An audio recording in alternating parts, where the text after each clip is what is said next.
aqui com o primeiro vídeo do mês do horror. E como por mês do horror a gente também entende que lendas cabem aí, eu trouxe para vocês uma peça chamada Mandu Sarará, de Heitor Villa-Lobos. Essa peça então é baseada em lendas indígenas e tem como título Sobre lendas ameríndias dos indígenas do Rio Solimões, do estado do Amazonas, recolhidas por Barbosa Rodrigues. Essa peça ela é escrita para orquestra, coro misto, né, que é um coro adulto e um coro infantil, e piano. E foi estreada em 1946 com o próprio Villa-Lobos regendo. Na verdade, essa peça pode ser considerada um poema sinfônico, por quê? Porque ela é baseada num texto. E a música também dá vida a esse texto, por isso tem esse poema sinfônico remetendo ali à sinfonia e tal. É uma peça incrível e pouco conhecida, vocês têm que conhecer essa peça. Todo o texto da peça está em Engatu, que é uma língua derivada do Tupi-Guarani. E além disso, tem diversos sons onomatopeicos na peça também. E o que o Villa fez aqui foi pegar várias lendas que remetem à lenda do Curupira, arranjá-las e também criar elementos novos nessa lenda. Então por que essa música está aqui no mês do horror?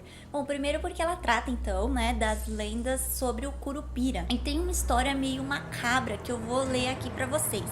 Antes de eu continuar, deixa eu dar um aviso que muito desta pesquisa que eu fiz dessa música está baseada no artigo do Nicolás Ramírez, que fez um trabalho muito importante sobre os textos que essa peça traz. Então ele fala das lendas originais e das lendas e da lenda que o Villa criou em cima das originais. É muito bom esse trabalho, eu vou deixar o link aqui na descrição. Então eu vou ler aqui a lenda divulgada por Villa-Lobos, que é a lenda que dá a história, digamos assim, desta música. Trata da história de dois jovens que são levados pelo pai para o interior da floresta. O desejo principal dele é afastar a filha do índio misterioso, o Mandu Sarará, considerado a encarnação da magia da dança. Perdidos na floresta, os dois irmãos encontram-se com um Curupira, índio anão terrível e infernal, que seduzia as jovens índias, transformando-as em fiéis servidoras. Os irmãos conseguem enganar o Curupira e sua velha mulher, que planejavam comê-los. Assim, na ausência do Curupira, os dois matam a velha índia, substituindo seu corpo dentro da refeição do próprio Curupira. Ao retornar, Curupira come por engano a carne da mulher, em seguida percebe a desgraça e, na sua tristeza, invoca todas as almas e gênios da floresta que vagam desde então sobre a terra. Depois da fuga, os jovens índios se refugiam na casa paterna, onde os aguarda Mandu Sarará. Mandu Sarará espera para festejarem juntos numa apoteose de dança e brincadeira. Então tem uma história meio aterrorizante ali, né? Que o Curupira queria talvez comer estas crianças, que ele tira um pedaço da própria perna para dar de comer para essas crianças, que as crianças matam a mulher do Curupira, o Curupira come a mulher dele. Então realmente é meio sinistra essa história aqui. E o que o Mandu Sarará tem a ver com essa história? O Mandu Sarará, então, pelo que dá a entender, ele seria o deus da dança. Primeiro que essas lendas que o Villa-Lobos se baseou está escrito no livro do Barbosa Rodrigues chamado Poranduba Amazonense, escrito em 1890. E lá nesse livro, então, a gente tem essas três lendas sobre o Curupira, mais uma cantiga, que é a cantiga do Mandu Sarará. Então, os nomes das três lendas são o Curupira e os Perdidos, que vem da região de Tefé, o Curupira e os Meninos, que vem da região do Rio Branco, e uma variante dessa, que também se chama o Curupira e os Meninos, que vem da região do Rio Negro. E a cantiga do Mandu Sarará está nas cantigas de Tamborinho, que é da região do Rio Solimões. E o que a gente percebe lendo as lendas originais, que o Nicolás também deixou disponível no trabalho dele, é que nas lendas originais não há uma relação entre o Curupira e o Mandu Sarará. Eles não têm nada a ver um com o outro.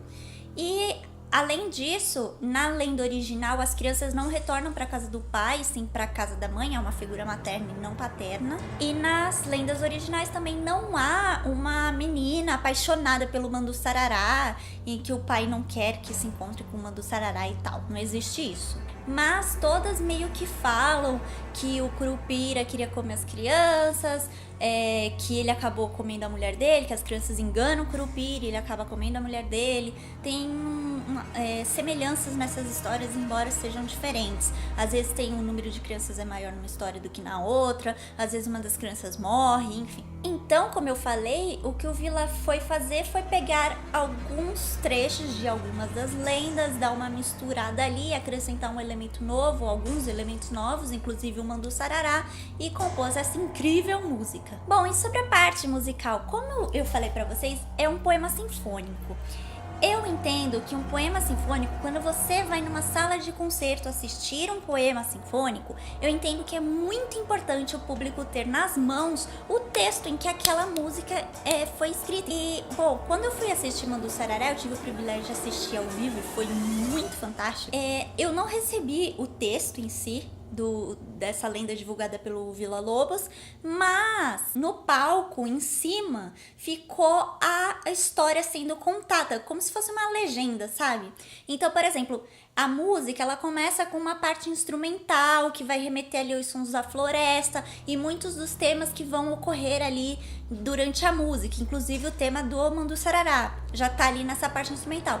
E aí, enquanto rolava essa parte instrumental, tava falando o que tava acontecendo ali na história. Depois entra o coro, aí sim serve como uma legenda, porque fica falando o que o coro tá cantando, que o coro tá cantando em Engatu. Então ali na legenda fica em português, você consegue ver o que o coro tá falando, aí fica o coro infantil representando as crianças e o coro adulto representando a parte mais sombria da peça, o próprio Curupira.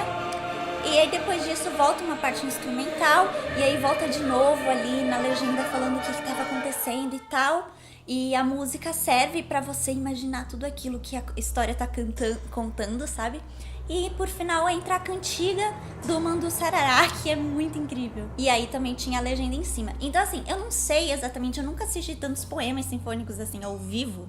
Então eu não tenho certeza se é um costume as casas de concerto darem os textos, as pessoas acompanharem junto com a música, ou se elas sempre fazem isso de colocar a legenda no palco. Eu não sei, mas eu adorei essa ideia da legenda no palco enquanto estava rolando lá a música. Outra coisa legal de comentar sobre a parte musical é que o Vila utilizou instrumentos de percussão pouco usuais numa orquestra sinfônica. E entre eles está o chocalho e o pandeiro. Por que ele fez tudo isso? Porque muito dessa peça, inclusive na parte final, principalmente na parte final, na parte da cantiga mesmo do Mandu Sarará, tem muitos ritmos brasileiros ali. E às vezes misturados. Outra coisa que sempre que, pra representar o lado mais sombrio da floresta, mais misterioso, ou o Curupira falando, tá sempre nos graves, é o coro adulto que faz, ou a orquestra que tá lá nas notas mais graves, e também quando eles estão só na parte instrumental, pra representar os passos do que tá acontecendo ali na floresta, sempre ficam duas notas assim no grave que você consegue imaginar uma história acontecendo, né? Alguém andando pela floresta, descobrindo. E aí os sons das florestas ficam para os instrumentos de sopro em geral. E para finalizar, assim, falando um pouco ainda da parte musical, o Vila também utiliza a polifonia ou camadas sonoras ali para representar, tipo, tudo que tá acontecendo na floresta. E a parte do coro infantil, quando canta, é sempre mais leve, e a parte do coro adulto é sempre mais soturna, mais pesada. E como eu já falei no começo do vídeo, tem muita onomatopeia. Inclusive aqui para finalizar a música também eles terminam numa onomatopeia. E aí todo aquele caráter soturno do começo da peça, do desenrolar da história, muda bastante pro final, que a cantiga do Mandu Sarará é uma cantiga mais festiva mesmo, mais aventureira. E essa cantiga existe que é justamente a parte quando as crianças conseguem retornar para casa do pai, e aí o Mandu Sarará tá esperando lá para festejar com eles, então por isso que a música é bem festiva nesse final. Bom, essa é uma das minhas músicas preferidas. Quando eu ouvi isso ao vivo pela primeira vez, foi impressionante. E essa música deve durar o quê? Uns 10 minutos, mais ou menos? O que são 10 minutos numa vida de, sei lá, 80 anos? Vocês têm que ouvir essa peça. Eu vou deixar o link para vocês conseguirem ouvir essa peça lá no Spotify. Não deixem de conhecer. Bom, é isso, pessoal. Se inscreva no nosso canal para não perder os próximos vídeos do mês do horror. Espero que vocês gostem desse nosso projeto. Um beijo e até a próxima!